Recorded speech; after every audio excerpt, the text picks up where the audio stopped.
आप इतने परेशान क्यों दिखाई देते हैं? परेशान तो रहूंगा ना पार्वती। आखिर एक बेटी का बाप जो ठहरा। पार्वती, अब उसके हाथ पीले करने का समय आ गया है। पर हमारी आनंदी तो अभी सिर्फ 9 साल की है। अभी तो उसके पढ़ने, लिखने और खेलने कूदने के दिन हैं। देख पार्वती, लड़कियां पराया दर्द होती है और जितना जल्दी इन्हें घर से विदा कर दे उतना अच्छा है। कल से आनंद की पढ़ाई लिखाई बंद। पर बापू, इसमें मेरी क्या गलती है? आप मुझे पढ़ाई करने क्यों नहीं देते? तेरी गलती है कि तू एक लड़की है। लड़का होती तो क्या बापू?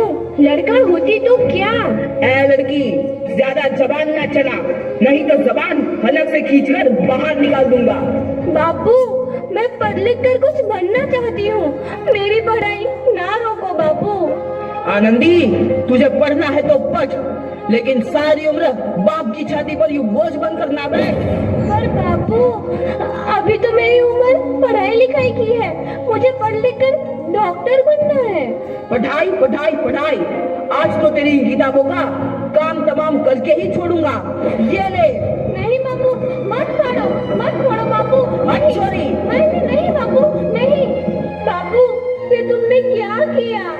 तुमने मेरी इन किताबों को ही नहीं फाड़ा बापू, मेरी किस्मत फाड़ दी, मेरी किस्मत। ये कापी किताबें ना सिर्फ छोरों के हाथ में अच्छी लगती है।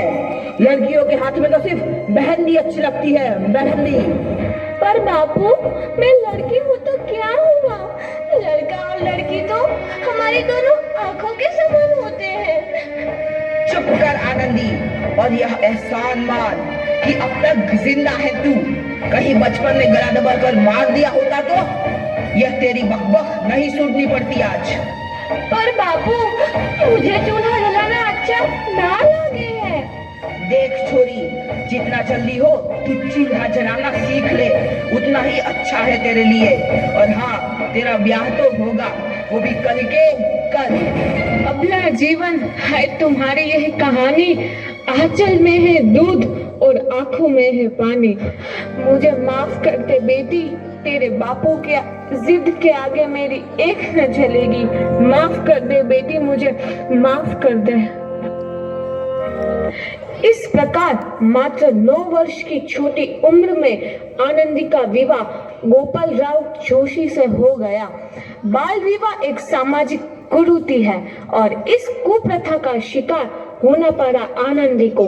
5 वर्ष बाद आनंदी 14 साल की हो गई है।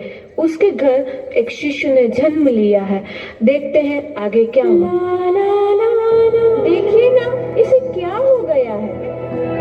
इसका माथा तो अंगार की तरह तप रहा है। इससे तो बहुत तेज बुखार है। आप बिना कुछ भी बोलते हैं, दीजिए मुझे। माधव, जल्दी से वैद्य जी को बुला के लाओ। जी, अभी बुला के लाता हूँ। ये तुम क्या कर रही हो आनंदी?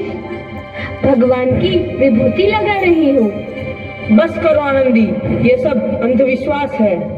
अरे आप यकीन तो कीजिए, भगवान की कृपा से इसका माथा ठंडा हो रहा है और बुखार भी उतर गया है ना बाबू? देखिए, दीजिए मुझे। उठो बाबू, आंखें खोलो, तुम्हें तुम्हारी माँ बुला रही है। आंखें खोलो, देखिए ना इसे क्या हो गया है। आंखें भी नहीं खोल रहा। आंखें खोलो बेटा। आप चुप क्यों है? आंखें खोलो बेटा, आंखें खोलो। आनंदी, हमारा बेटा कभी आंखें नहीं खोलेगा। नहीं, ऐसा नहीं हो सकता। मेरे बेटे को मुझसे कोई नहीं छीन सकता, कोई नहीं छीन सकता। पागल मत बनो आनंदी। माधव,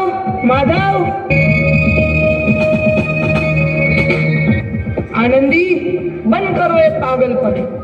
भगवान ने मेरा बच्चा छीन लिया। भगवान ने नहीं, तुम्हारी अशिक्षा और अंधविश्वास ने तुम्हारा बच्चा छीना है। अगर तुम पढ़ी लिखी होती तो आज हमारा शिशु जीवित होता। तुम अनपढ़ थी आनंदी, अनपढ़। नहीं, अब मैं अनपढ़ नहीं रहूंगी मैं अनपढ़। मैं पढ़ूंगी ताकि कल किसी और आनंदी को इलाज के अभाव में अपना बच्चा ना खोना पड़े। शाबाश आनंदी, और यही तुम्हारे अपराध के लिए प्रायश्चित भी है। जब से देखा तू है नदी। आनंदी, तुम्हारी 12वीं का परिणाम आ गया है। तुमने पूरे कॉलेज में प्रथम स्थान अर्जित किया है। दिल खुशी चाहा आनंदी, तुम्हारी मेहनत रंग लाई है। तुम्हें शिक्षा वृत्ति मिली है। ये लो तुम्हारे अमेरिका जाने की टिकट। मुझे शिक्षा वृत्ति मिल गई, मैं अमेरिका जा रही हूँ। पर ये सब मैं अकेले कैसे कर पाऊंगी? आनंदी, अपने आप को इतना कमजोर क्यों समझ रही हो? फिर इतना पढ़ने लिखने का क्या फायदा? तुम अभी गवार की गवार नहीं हूँ मैं अब गवार।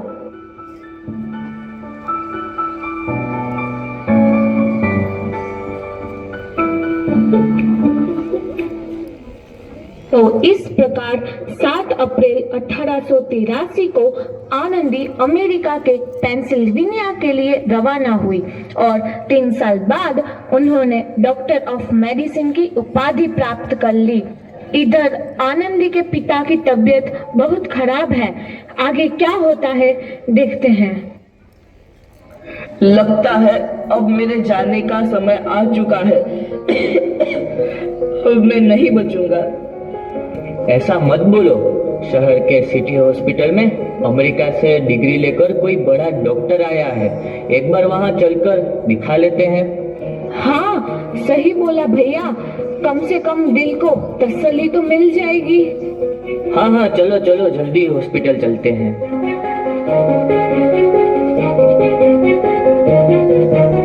इस मरीज की हालत तो बहुत ही खराब है। कोई चमत्कार ही इसे बचा सकता है। ऐसा मत बोलो भाई। डॉक्टर साहब कब तक आ जाएंगे? लो आ गई डॉक्टर मैडम। डॉक्टर मैडम, जल्दी देखिए, मरीज की हालत बहुत ही खराब है।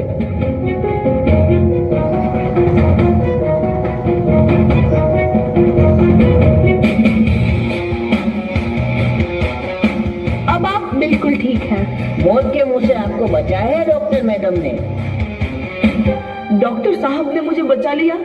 मुझे मिलना है डॉक्टर साहब से। डॉक्टर साहब नहीं, डॉक्टर मैडम बोलो। डॉक्टर मैडम, उन्होंने ही तुम्हें जीवन दान दिया है। लो आ गई डॉक्टर मैडम, मिल लो उनसे।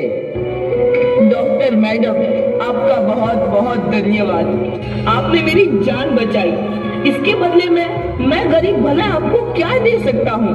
वचन चाहिए मुझे कि कभी ये नहीं कहोगे कि लड़कियाँ कुछ नहीं कर सकती। वचन? ये कैसा वचन? अरे श्यामलाल, तुमने पहचाना नहीं? तुम्हारी बेटी आनंदी।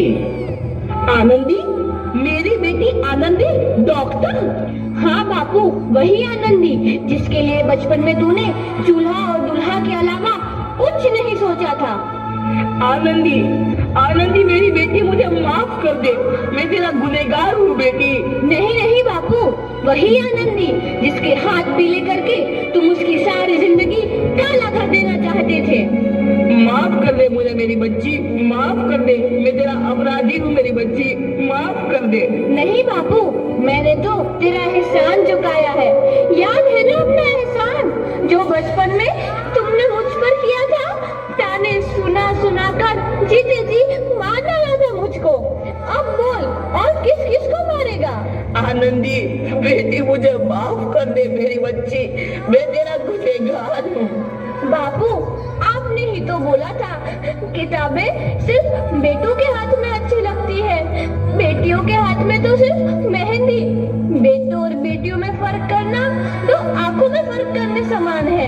एक का पढ़ना और दूसरे का ना पढ़ना सामाजिक अंधकार है बापू, सामाजिक अंधकार। उपकार मांगता हूँ मैं तुझ जैसी बेटी का, जिसने सारी उम्र मुझसे कुछ ना मांगा। मांगा तो सिर्फ बराबरी का दर्जा। वरना सच तो यह है कि मैं तेरी माफी के लायक भी ना हूँ। मुझ जैसा बाप तेरी बराबरी कर सके, उसके मैं लायक भी ना हूँ मेरी बेटी, लायक भी ना हूँ। अपने बापू को क्या माफ नहीं करोगी आनंदी? माफ कर दो आनंदी, माफ कर दो। सुबह का भूला यदि शाम को घर लौट आए तो उसे भूला नहीं कहते। बापू। तो इस प्रकार आनंदीबाई जोशी ने अपनी मेहनत और अटूट इरादे से न केवल भारत की पहली महिला डॉक्टर बनी, बल्कि आगे चल के उन लड़कियों के लिए सुनहरा रास्ता दिखा गई जो जीवन में कुछ करना चाहती थी।